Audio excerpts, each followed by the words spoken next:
Today we'll learn something very fun called the color oracle.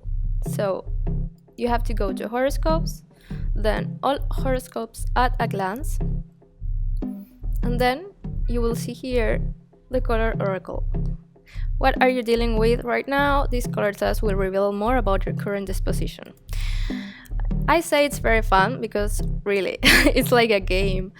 So here you got the instructions. You have to look at the 25 colors and select the one you find the most pleasing right now, and then you put it here. For example, we can choose this color and put it here, and then we have the one we find most unpleasing, and then you continue with the most pleasing, and then with the most unpleasing, and then you continue until you finish.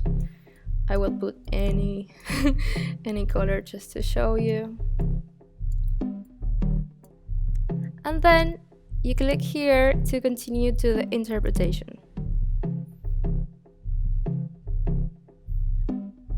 And it's very accurate. You have to choose the colors based on your perception, and then you will have a very interesting interpretation. Well, I recommend you give it a try. I will leave you the link here below, and please comment and subscribe and like. Well, hope you enjoyed this tutorial. Remember, we are taking on suggestions for future tutorials. See you soon. Thank you.